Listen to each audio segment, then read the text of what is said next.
아빠, 평생 고생 많으셨습니다. 이 집 사드렸어요. 그 한 문장이 새벽 안개를 밀어내듯 화면 위로 떠오르는 순간 세상은 조용해졌고 단 하나의 장면만이 살아 움직였다.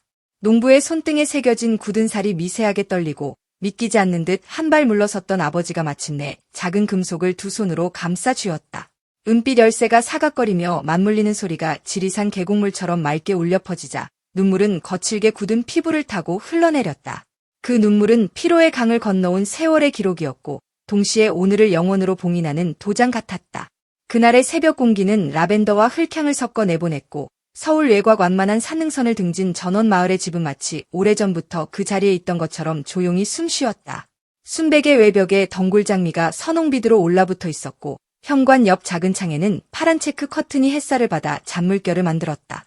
거실 한가운데 놓인 황토 벽난로는 금빛 먼지를 부드럽게 띄우며 오랜 겨울 같은 과거의 체온까지 녹여내는 듯했고 마당 끝 작은 샘은 졸졸 흐르며 하루의 끝과 시작을 함께 노래했다. 이 집은 뚝 떨어진 행운의 선물이 아니었다.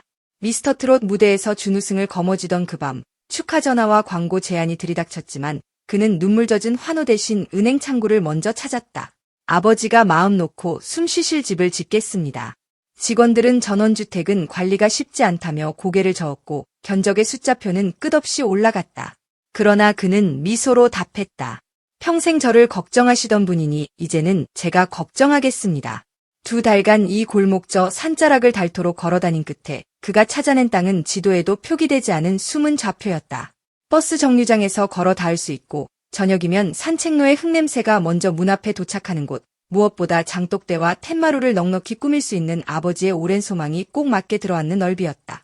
리모델링의 목록은 공사 계획표가 아니라 한 편의 시처럼 펼쳐졌다. 거실 바닥은 손끝으로 문지르면 흙입자가 느껴지는 질감을 그대로 남겼고 벽난로 위에는 먼지까지 사연으로 보이게 하는 오래된 흑백 사진을 걸었다. 비닐하우스 옆 천막 지붕을 때리던 빗방울, 장화를 끌던 발자국, 한여름 땡볕에 말라붙은 입술의 갈증, 그 모든 풍경이 사진 안에서 다시 숨쉬었다. 부엌 옆 작은 창고는 그가 직접 설계한 음반리 박물관으로 변했다. 첫 디지털 싱글의 프로듀싱 노트, 데뷔 무대에서 울렁이던 심장을 달래주던 낡은 이어폰, 팬들이 보내온 손편지 수백 통이 바람을 타며 넘겨지는 책장처럼 가지런히 누웠다. 그 공간의 이름은 추억의 온실. 유리창을 통과한 햇빛이 편지의 줄을 따라가며 그동안 쌓인 사랑의 온도를 눈으로 보여주는 밀도 높은 시간의 진열장이었다. 집의 하이라이트는 별빛누였다. 처마 끝을 유난히 길게 빼서 밤이면 별이 걸려드는 각도로 지붕을 기울였고 어린 시절 남매와 함께 세던 별의 개수가 다시 한번 그 위에 내려앉도록 별자리 위치까지 계산했다. 그는 말없이 손전등으로 천장을 가리켰다. 아버지가 알아보셨다. 저기, 내가 어렸을 때 손가락으로 그리던 북두칠성. 그 한마디에 별빛은 더 환해졌고 지난 세월의 어둠은 뒤로 물러섰다. 열쇠 전달식은 소리 없이 번개처럼 지나갔다. 가족만 모인 현관 앞, 숨소리조차 조심스러웠던 순간 은빛 열쇠가 아버지의 굳은 손바닥 위로 떨어지자 침묵이 폭풍처럼 터졌다. 누군가는 울고 누군가는 웃었다. 누군가는 두 손으로 입을 가렸고 누군가는 떨리는 어깨를 다독였다. 모든 표정이 모여 한 장의 풍경화를 만들었다. 그가 팬카페에 단 한 문장을 남겼다. 아빠, 평생 고생 많으셨습니다. 이 집 사드렸어요. 감사합니다. 그 문장이 올라간 지 1시간 만에 좋아요는 4만 개를 돌파했다. 댓글창은 순식간에 눈물바다가 되었고 우리 아들도 저런 아들이었으면 좋겠다 같은 간절한 소망과 방 한 칸 남으면 입주 신청 가능합니까? 같은 유쾌한 농담이 폭죽처럼 터졌다. 어떤 문장은 길어질수록 진심을 잃는다. 그러나 이 문장은 짧아서 더 길었고 짧아서 더 멀리 갔다. 누구나 마음속에 쥐고 있던 보이지 않는 열쇠 구멍에 정확히 들어맞았기 때문이다. 언론은 불이 붙은 갈대숲처럼 번져갔다. 효도로 1군 전원주택 팬덤 경제가 출렁인다라는 제목이 포털의 첫 화면을 장식했고 라이프스타일 매거진은 손비나 효과로 전원주택 문의가 급증했다며 계산기를 두드렸다. 어느 경제지는 손비나 팬덤 소비 지수라는 신조어를 만들고 지역 특산품 품절 소식을 헤드라인으로 뽑았다. 라벤더 모종이 동나고 황토 벽돌 주문이 밀려들었으며 지리산 자락의 땅값이 꿈틀거린다는 전언이 돌았다. 그러나 정작 주인공은 차분했다. 돈은 돌고 도는 것이고 마음은 쌓여 기억이 된다며 웃던 그는 것이 한쪽에 비아의 숨이라는 이름의 공유서가를 만들겠다고 했다.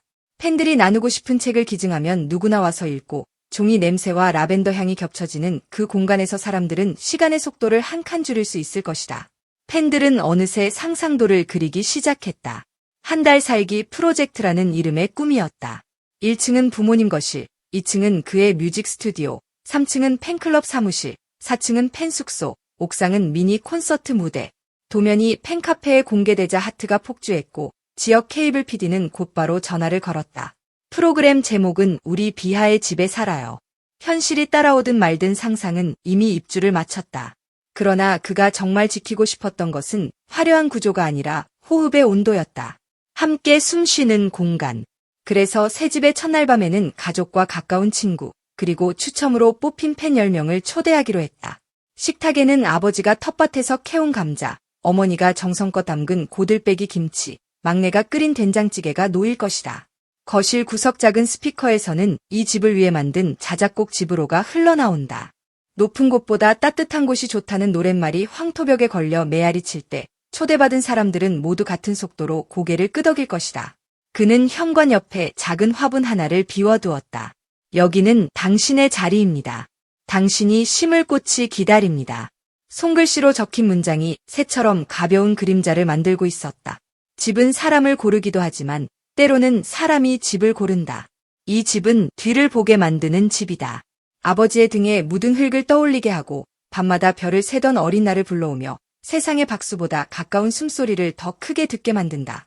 그 집으로 돌아온 아들은 다시 무대에 오를 것이다. 그런데 이제 무대의 조명은 조금 다르게 보일지 모른다. 눈부신 백색 대신 새벽의 색이 스며 있을 것이다. 흙냄새, 장독의 둥근 그림자, 툇마루를 스치는 바람소리. 노래는 더 낮고 더 멀리, 더 오래 도달할 것이다. 그의 과거는 단단했다. 빛 대신 꿈을 택해야 했던 날들, 꿈 대신 빚을 갚아야 했던 밤들, 발목처럼 붙어 다니던 포기라는 단어를 수천 번 떼어내던 사투. 그래도 그는 버텼고 그 버팀목의 이름이 아버지였다. 비닐하우스의 뜨거운 공기 속에서 겨울해가 짧아지던 들판에서 손등에 굳은 살이 겨울밤 얼음처럼 갈라지던 계절마다 아버지는 아들의 등 뒤를 지켜 세웠다. 오늘의 열쇠는 그 모든 날들의 영수증이었다. 그는 무대 뒤에서 늘 말하곤 했다. 언젠가 꼭 아버지께 집을 사드리겠다.